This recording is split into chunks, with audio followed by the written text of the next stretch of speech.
We have called this meeting to discuss a grave rumor circling our community. The dark omen is that of a Catoblepas taking up residence in the Crick Marsh. It is, of course, with great caution we address this. However, we have little evidence and growing concern for the impact this rumor may have on our... Little evidence?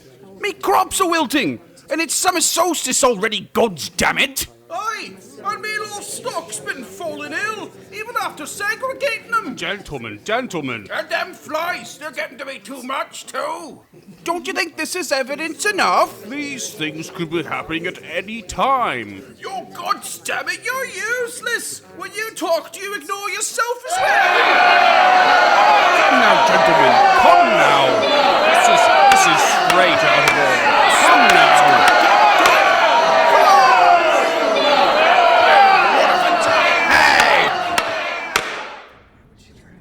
What did you say? I said, what if it's a hag? And silence fills the room.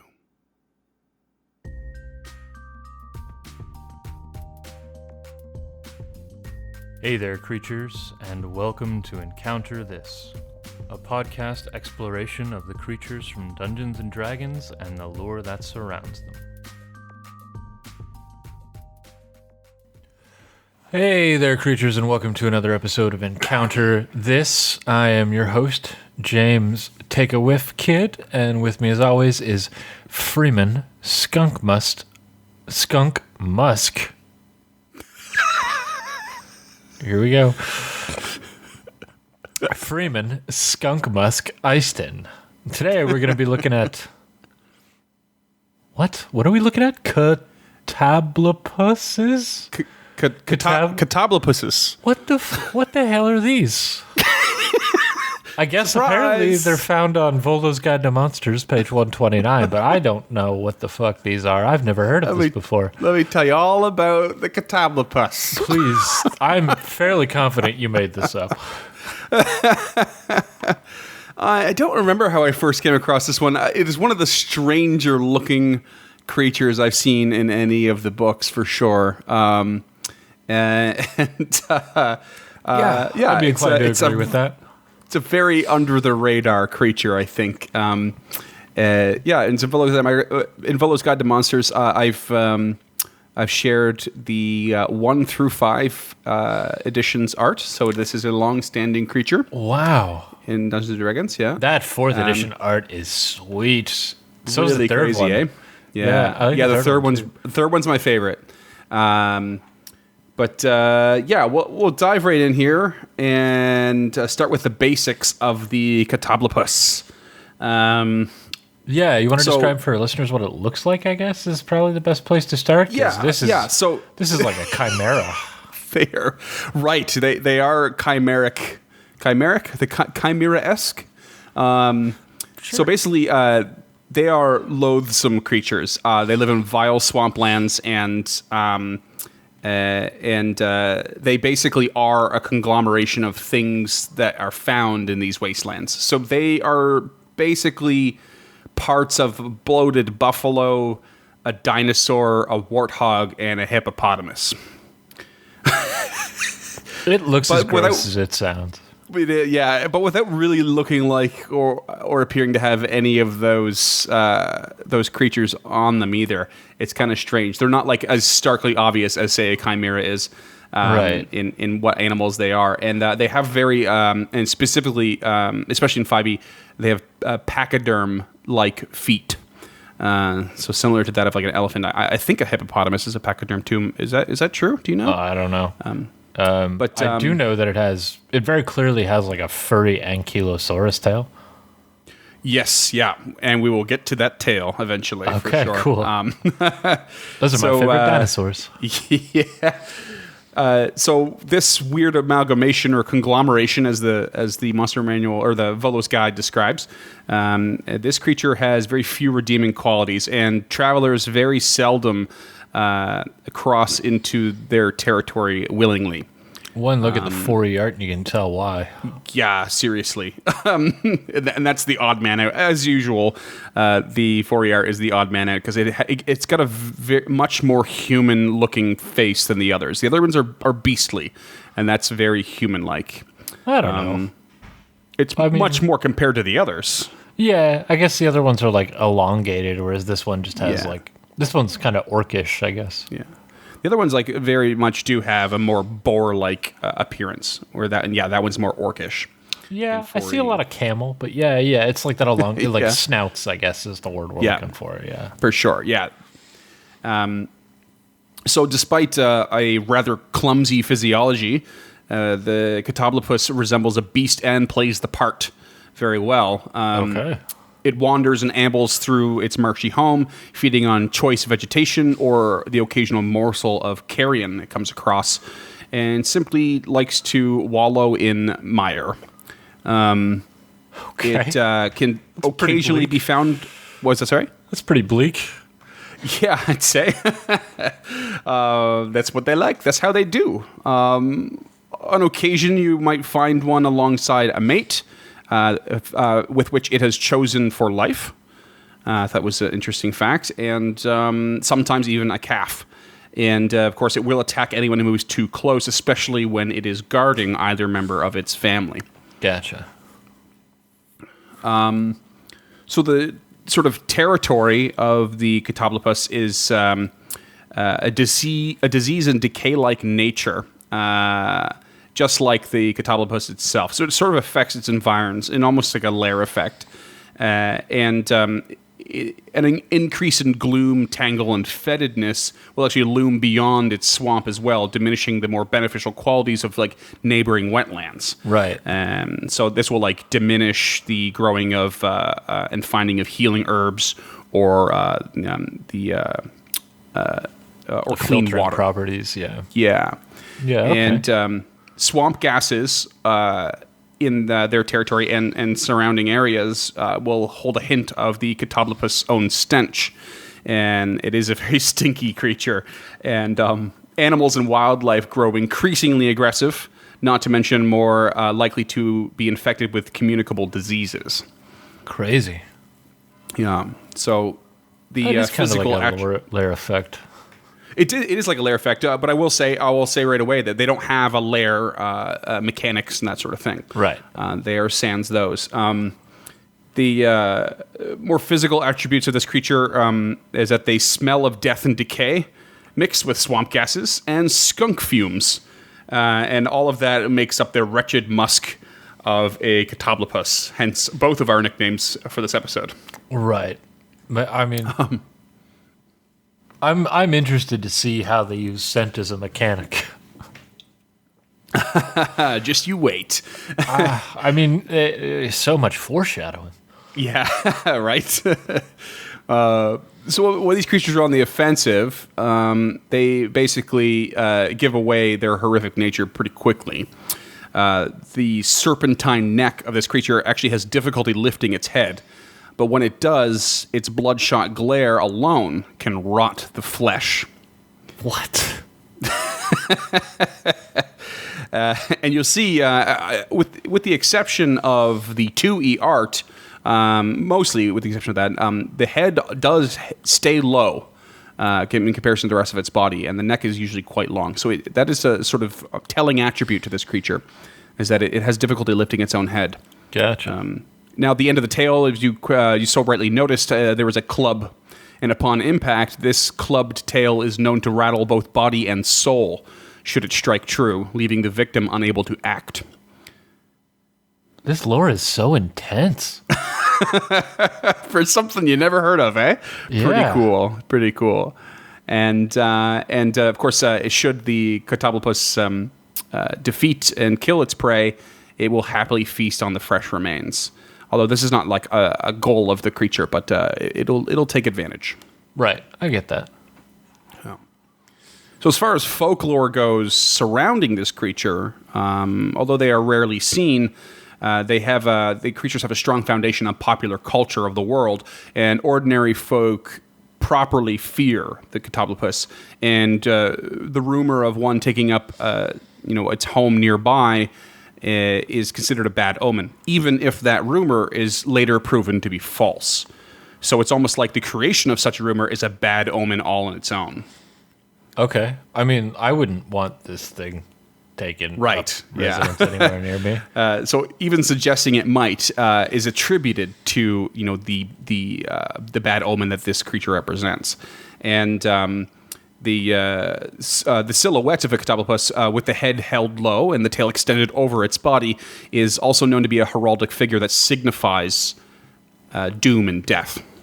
Interesting. So there was a certain amount of iconography associated to this creature as well. Yeah. Now, sages claimed that the Catoblepas is made in the image of gods that represent pestilence and rot, and were perhaps created by these gods themselves. And according to the Dragon's Bestiary, which is a once long-running column in TSR Inc.'s Dragon magazine, it was believed that the Catoblepas was created by a Netherese archmage. Now Paizo's Dragon magazine. Netherese, eh? Interesting. Yeah. Okay. But regardless of the origin, stories always link the Catoblepas with misfortune, and many of these tales hold much truth, in fact. Hags that tend Catoblepas as cattle and drink the monster's milk is a tale that many believe, and that where a Catoblepas is known to reside, so too is a hag nearby. So that's a common sort of tale and story related to, although these two are not always linked, it is more or less known sometimes that a coven of hags will in fact keep one or more of these as guards to their lair, or to even just have as pets. So there's a certain amount of truth in those tales. And then legends also suggest that the impure of heart will be able to tame a Catoblepas, and this leads a lot of people to believe that warlocks or dark knights might find a way to do such a thing and even use these creatures as mounts. They look so slow. They do look like lumbering creatures, don't they? Yeah, like lackadaisical even. Right, yeah. Just not up for much. Like I said, Yeah. I like to just wallow in mire. Weird. These are weird creatures. They are weird creatures. I can see why I've just skipped over them. The 5ER doesn't inspire much. It really doesn't, yeah.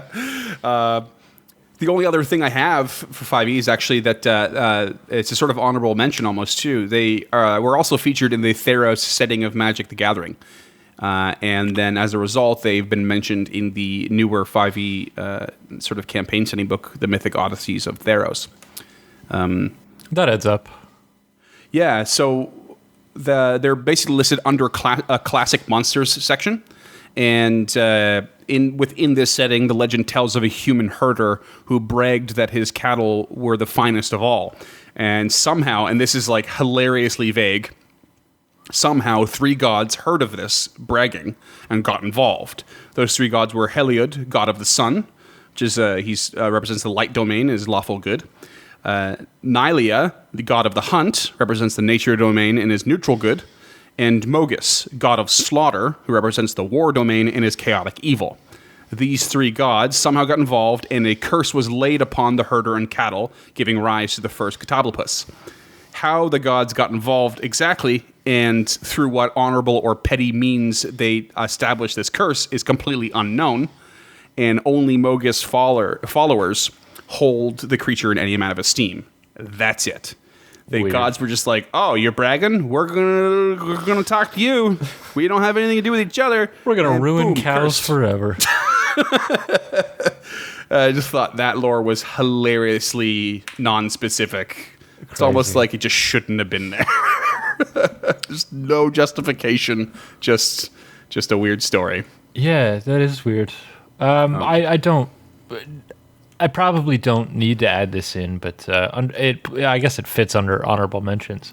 I'm not particularly familiar with the human cultures of Faerun, but the adventure that I'm going to be running, the Rime of the Frost Maiden, seems to heavily feature the Netherese people.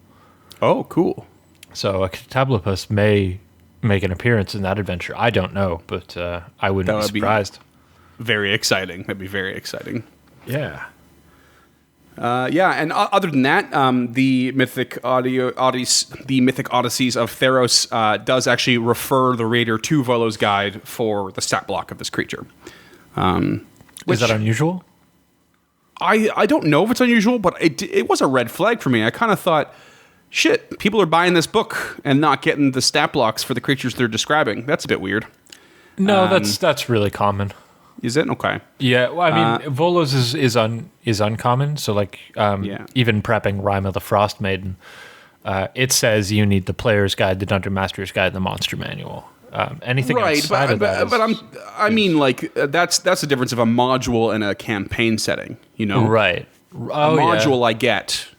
You need companion books, but a campaign setting, you'd think that at least lists the ones that are. It's a given you're going to need. The player's handbook and the dungeon master's guide and that sort of thing, but you'd think they could have just thrown that stat block in. It wouldn't have taken that much space. Does it have other stat blocks in it? I'm sure it does across the with a lot of the other campaign setting specific creatures, but it seems like a bit of a cop out to me to like be it's already featured in one book, but they're already doubling up on loads of like optional race options and stuff as well.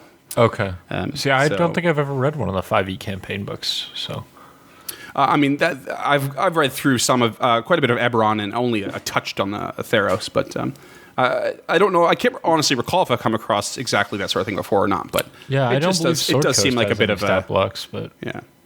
I'm also like a bit more hyper aware of like obvious cash grabs, so it's just it felt like that to me a little bit. Gotcha. But regardless. Yeah, there are plenty of online resources. Absolutely, there are.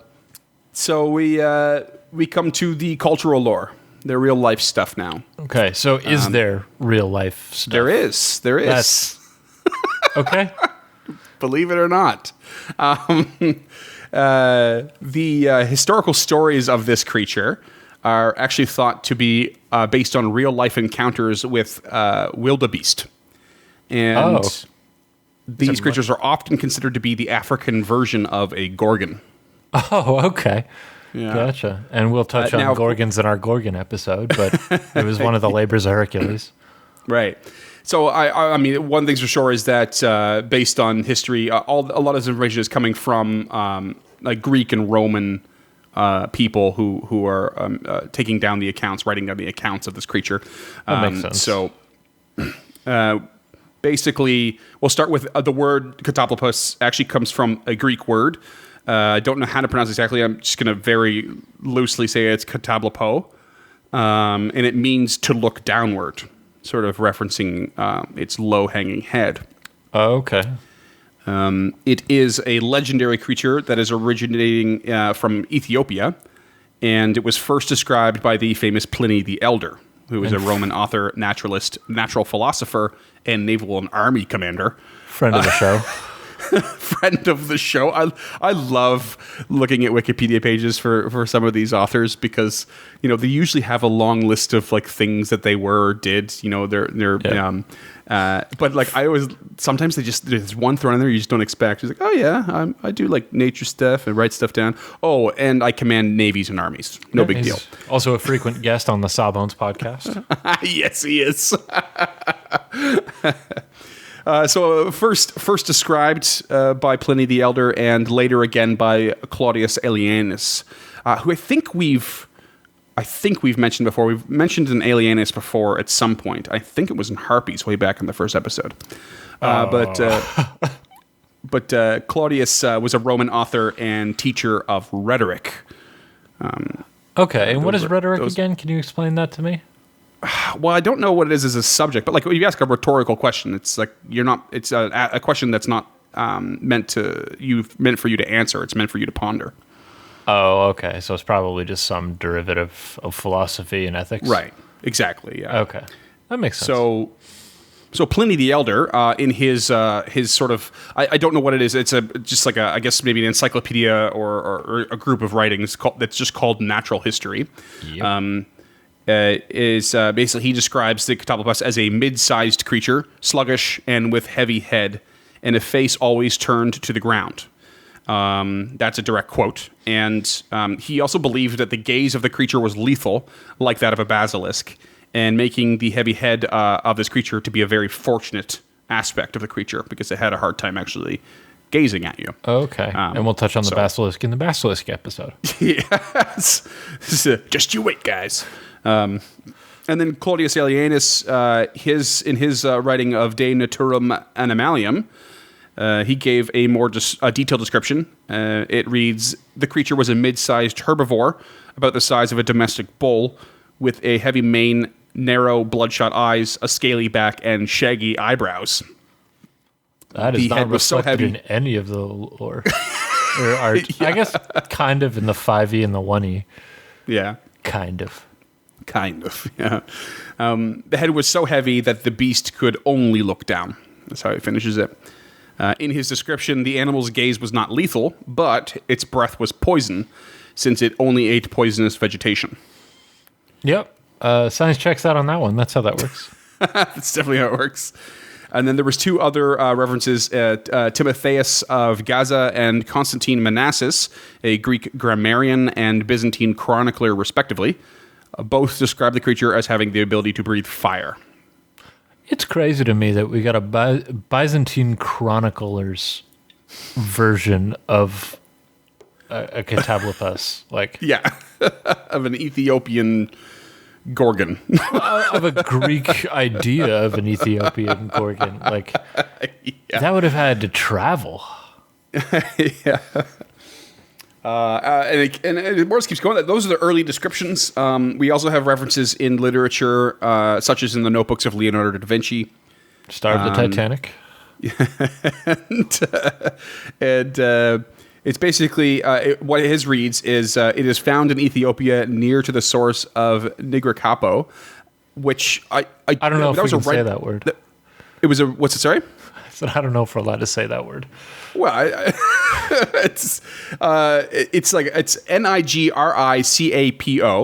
It was a red link in Wikipedia, and I found no reference to it. So it seems to reference either it could be a people, it could be a location within Ethiopia, but I found nothing. But it also doesn't really seem to matter because after that, it just starts with that, and then it goes on to say it is not a very large animal, is sluggish in all its parts, and its head is so large that it carries it with difficulty, in such wise that it always droops towards the ground. Otherwise, it would be a great pest to man, for anyone whom it fixes its eyes dies immediately. I think it's probably a river. Oh, yeah? Could be. Yeah. Source is... near to the source. Yeah, okay. Yeah. Like a source of water. That would make sense. I don't know what else it would be. But yes. Yes.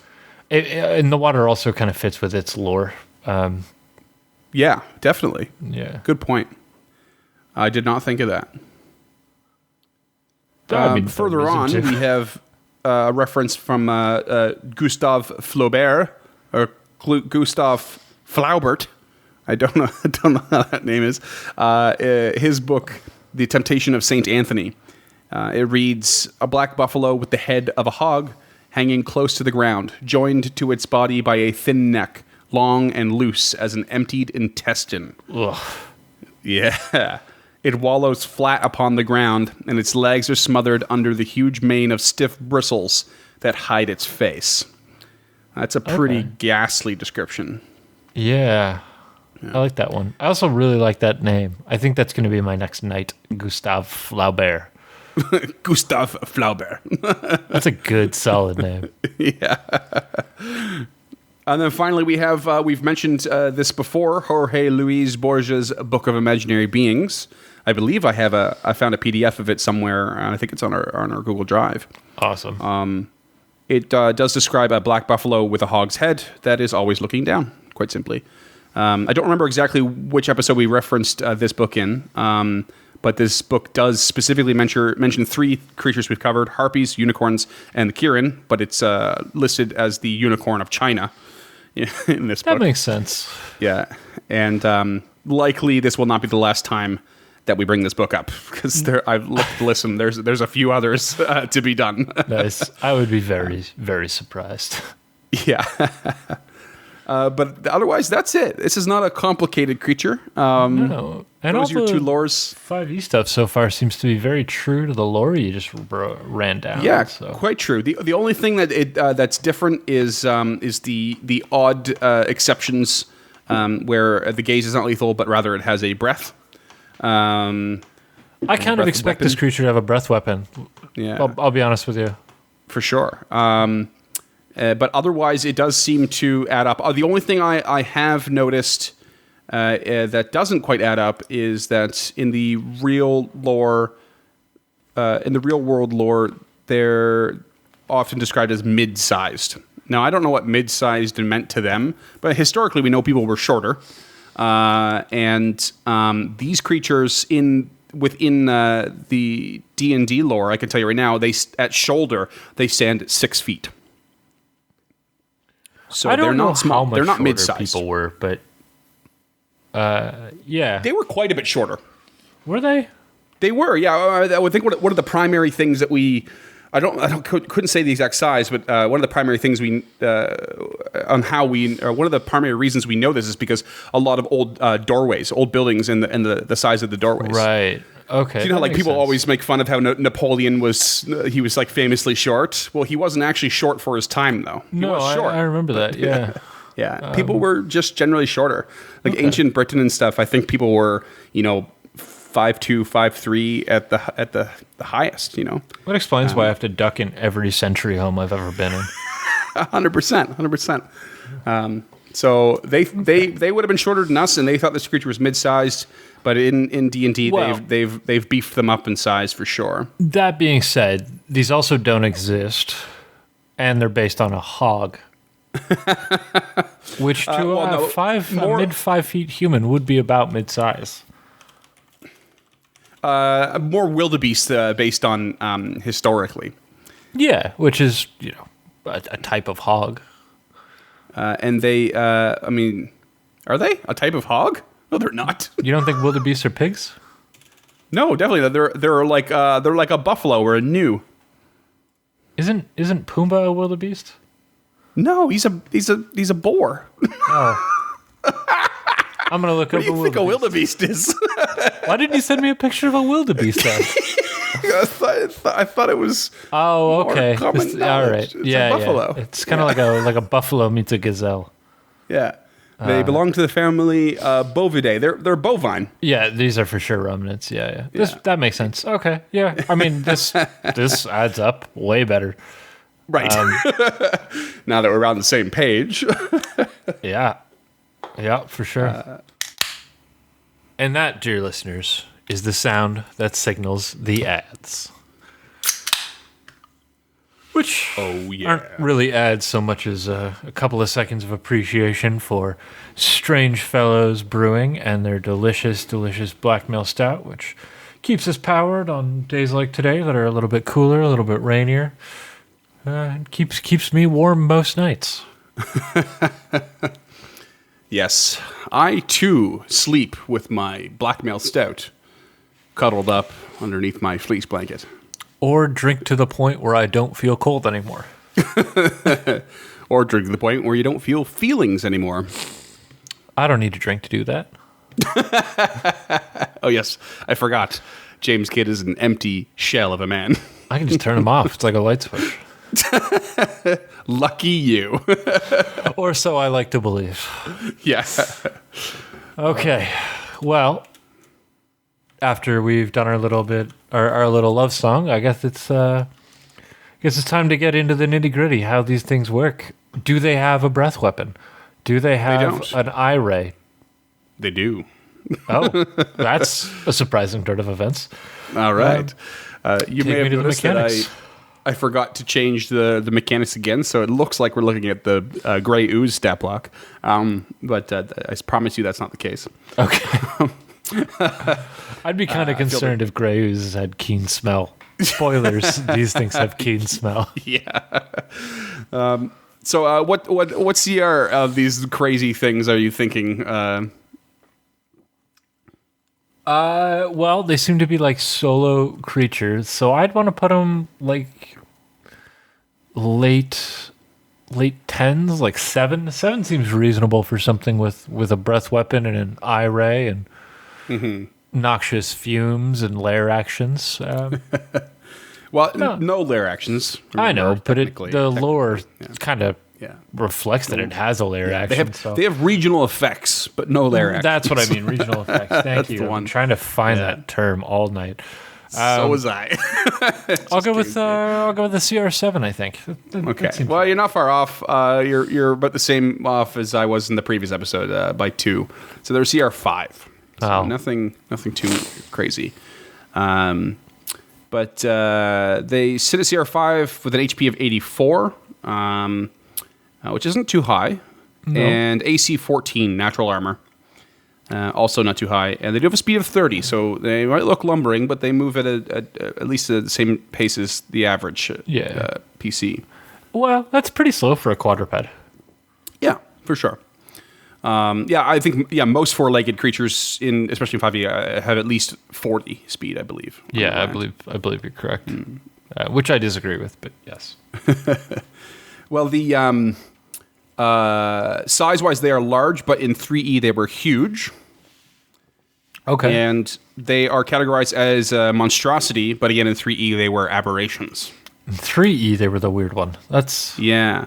Well, that being said, as much as we have art for 4e, I didn't find a stat block for them. Oh, okay. At least, I only looked on the Forgotten Realms wiki, to be honest, but... My monster manual is buried. It doesn't matter anyway. This is a 5e Doesn't podcast. matter. Yeah. They don't look huge in the 3e art. I guess they it's don't, because there's nothing there for perspective, which seems to be a common theme. Yeah, it's a very the artwork for 3e seems a little bit more pulled back as well. So it looks like you have a much wider perspective, as if you're standing farther away. And that's the only way I can imagine their size being huge. It's got to be, yeah. Yeah. 3e, and that huge is like coming in with their length big time, as opposed to their height, I think. Right. And it's a beautiful piece of art. Like it's really, really cool. Well done. Mm-hmm. I quite like it. No languages of their own. They have dark vision 60 feet.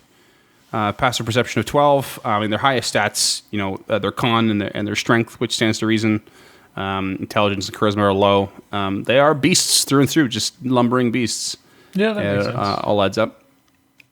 So we'll jump into the abilities. They have keen smell, which gives them advantage on perception checks that require smell. So not overly useful, I guess. It is a bit strange that I guess they don't have any trouble with the stench that they sort of create and wallow in, so it doesn't affect their sense of smell. And then I guess if you're trying to creep up on this thing, there's a chance it'll notice you just through your scent. Yeah, it's a little odd one to put in there, but I think that might just be kind of like we touched on in the last episode. Celestials get this magic shit. I think keen smell might just be one of the things monstrosities get. Right. Yeah. Totally. And of course, they do have stench. Basically, any creature other than the Catoblepas itself that starts its turn within 10 feet of the Catoblepas must roll a DC 16 con save, which is reasonably high at that level, I'd say. And on a failure, they are poisoned. And that's just the basic poison, and it lasts until the start of their next turn. And I believe that just gives disadvantage, essentially, on attacks and skill checks and that sort of thing, doesn't it? Like a base poisoned condition. That sounds right. Yeah. But if they succeed the roll, they are immune to the stench, and it's the stench of any Catoblepas for up to an hour. So it's not just the specific one. Yeah, makes sense. I don't like it, but it makes sense. Poisoned has disadvantage on attack rolls and ability checks. There it is. I was close. And then its attacks, the old clubby tail. You get a +7 to hit. It does have a reach of 10 feet. Nice. And it does 5d6 plus 4 bludgeoning. That's pretty good for a CR5. Yeah. And then if it hits you, you have to roll another DC 16 con save or be stunned until the start of the Catoblepas' next turn. That's not bad either. A creature is essentially incapacitated, auto-fail strength and dex saves, and attack rolls against it have advantage. Yeah. It hits you good and hard to stop you in your tracks. Yeah, and incapacitated, you can't do anything. So yeah. The only other thing that it has is a death ray. That's it. That's all I have is a death ray. Only that. Yeah, it is a recharge 5/6 ability. Okay. And the target creature that targets a creature that it can see within 30 feet. So simply looks at it and DC 16 con save or take 8d8 necrotic. I feel like that's a lot, but I think we're going to talk about it in a second. Oh, are we ever? Because if you succeed, it's half damage. But if you fail by 5 or more, which is something we don't see too often in 5e, you instead take exactly 64 necrotic. That's the max of 8d8. Wow. And if this ray, not even just with the extra max damage, not the fail by 5, but if this ray at all reduces a target to 0 HP, that target dies instantly. So I have a question for you right off the bat. Yes. Is this the same as the Beholder's Death Ray? Is that? I was thinking the exact same thing as I was reading it off to you. I think it's very similar, yeah. I think it's got to be. Like, there's no other reason that it would make sense like that. I think maybe the recharge is there. Right. To kind of dumb it down, but... Yeah, so pulling up the Beholder, they do have a death ray. It's a dexterity saving throw against it, though. But the thing is it is also doing necrotic damage at a 10d10, but that creature is a CR 13. But the fail of 5 or more.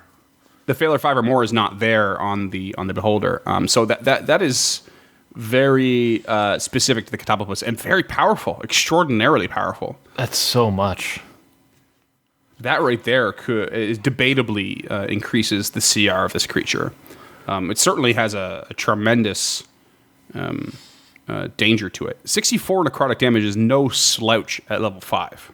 No, not even a little bit. And, a 33% chance of recharging every round. Like, that's... Right. If this dicey. thing just hits you once or twice with its tail and then death rays you, and you fail by 5 or more, like, that's a quick death. A very quick death. Yeah, and, it's got all these... You move up to it, and it could be poisoned, and then it's got advantage on the tail, and then if it stuns you, and it hits you with the death ray... I mean, it's 2 turns and it could fucking ruin you. Yep. Gonzo. Pretty intense. Yeah. And DC 16 con isn't a small save. Like, how many characters do you know or how many players do you know that beef up their con? Like, I can tell you that I've never played a character where I've beefed their con. No, yeah. Me neither. I mean, yeah, I always I seldom go con first. I might have done once or twice, but I don't think they were ever characters that I played. Ended up playing. Lord knows I've made a million characters. So. Yeah. Well, I mean, I don't even some of the fighters and stuff that I've made. Yeah. Like, their con is never more than +1 or +2. You know what? You and I are sort of nihilists, though. We kind of hope our characters are going to die. Well, yes. Every time I sit down at the table, I hope my character dies. Right. So do I. So I never beef up con too much. Yeah. Because, it's like, oh no, just put it in all the other things that resist taking damage. But when I do take damage, I want to be on death's door. Yeah, exactly. I just built in case we get that second 2E game off the ground, I built a rogue, and they are a one-hit wonder. They're a glass cannon for sure. Like, they're designed to make the opponent flat-footed, but if the opponent gets them, they're done. Like, Amazing. It's going to be a fun character to play. Super fun. Yeah, that's wicked. But yeah, that's the Catoblepas. That's it. That's the Crazy. creature. Have you ever used one of these guys? Like, how did you come across them? With just flipping Definitely through not. Volos, or? I honestly, yeah, I mean, I've definitely come across it before. I always thought it was kind of such a strange name and not really knowing how to pronounce it. But I can't remember how I just recently came up with it. I think I did just scroll down the list and see what popped out, and that was it. That's the one I chose. This week was a sort of like just choose randomly one. We didn't have anything particularly planned for this particular date. Yeah, so I guess that's true. Yeah, we have a lot of advanced stuff when we're doing lithids and like such as when we did hags, planning in advance, stuff like that. But this was one of those weeks where I just decided to pick something at random. I almost did flumps, but I thought no, it's just too close to lithids, so I'll save that for later. That'll be fun. That'll be a fun one. Okay. I mean, I've never heard of them before. 10 minutes before we sat down to record this episode. Yeah. So I've never come across one. I have never run one. But what about you, listeners? You got any Catoblepas stories? Are they horrifying? I guess they've got to be, by definition, horrifying. Yeah. Like, how many players have you killed with one Catoblepas? Is this a TPK? It sounds like a TPK. I think the obvious thing to like if we're going to do homebrew on this creature doll would be to give it a breath weapon, and probably put that as poison. Maintain the necrotic on its death ray and just give it a poison breath. Yeah, or acid or something like that. What's sorry? Just rob the acid breath from a dragonborn and yeah, have it use it as a reaction, and you're good to go.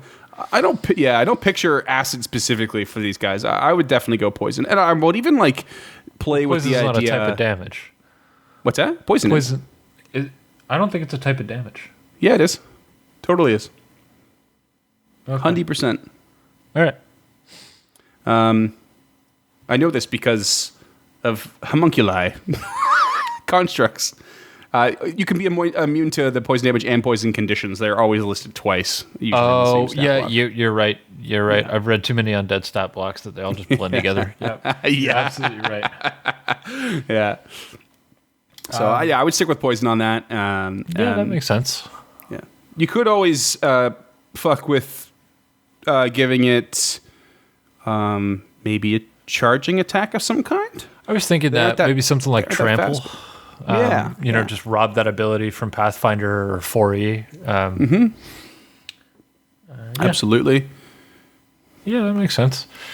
I like the idea of giving it like maybe instead of its breath weapon doing poison, it's a con save or you're fatigued. Like just really up that death spiral. Mm-hmm. And it would be really interesting to play with. Deciding where this creature exists in, say, your own world exactly, and actually play with the idea of a disease being a part of it. Not necessarily built into the stat block, but maybe built into your world. There's a disease in this particular part, and it's emphasized by this creature.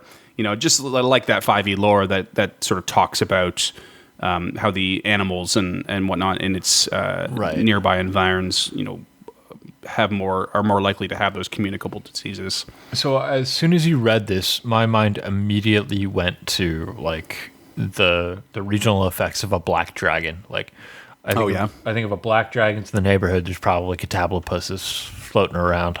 Mm-hmm. Yeah, totally. And 100% in hag lair.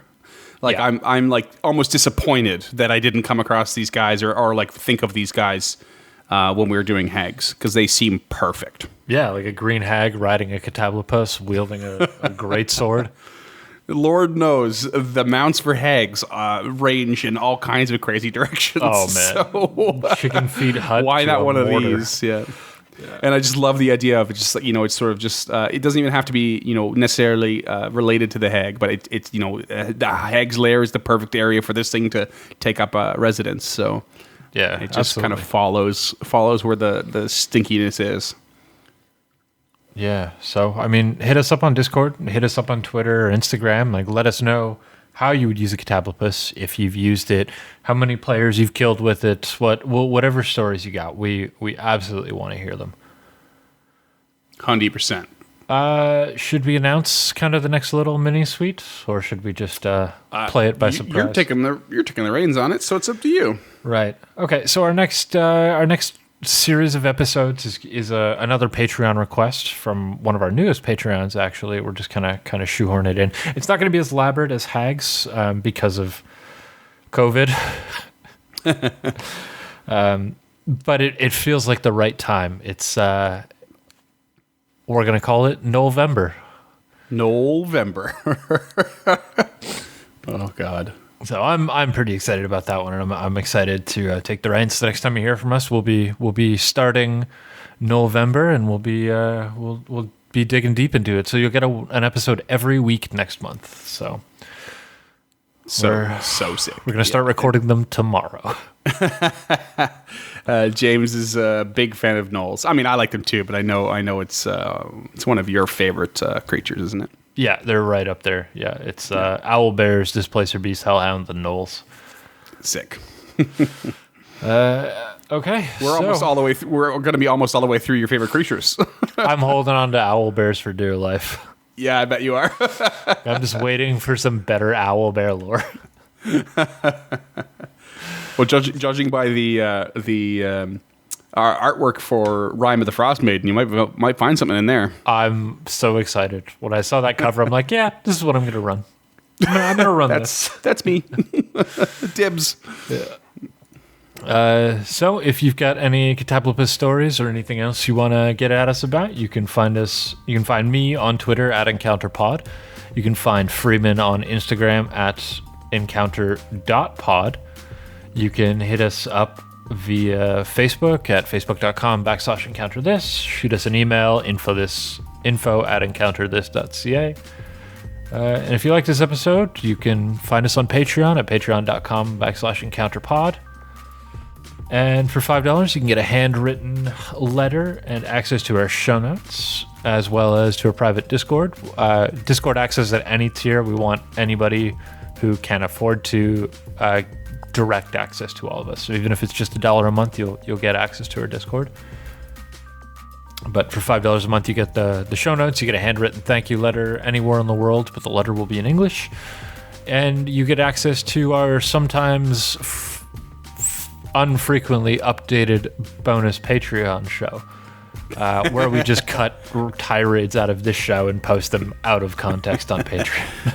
Yeah, no schedule for those shows, just as inspiration strikes. Yeah, and no promises they're going to be any good. They're not really edited. Put a little more freewheeling. It's fun that way. Or for $10 a month, you can suggest a creature like Chesney did over on Discord. He is the sponsor behind November. So big thank you to him, and a big thank you to all of our other Patreons. I don't want to mention anybody by name other than that because I didn't get any permission to do that. But thank you all. We have a couple of new ones, and we have, I assure you, your handwritten thank you letters are in the mail, and they're on their way. But if you liked it and you want to do the absolute bare minimum to help us out, rate and review us on whatever platform you're listening on. That, if it accepts ratings and reviewings, it really does help get us out to new listeners and new audience members. Or you can just tell a friend, or maybe force a friend to listen to us with you. Hold them down. We're not going to endorse that specifically. Tape the earphones to their head. And press force play them to listen.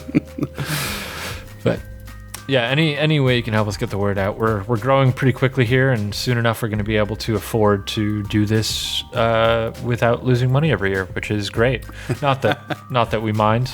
This is a labor of love. It always has been. It always will be. Yeah. I don't think we'll ever have any ads in this show other than the bullshit Strange Fellows ad that we do at the beginning of every episode or the middle of every episode. Because we just want it to be free for you guys. It's something we love doing, and we know you love listening to it. So thank you so much, creatures. And we'll catch you in November. Happy hunting. What? I don't know. So seductive. Meow.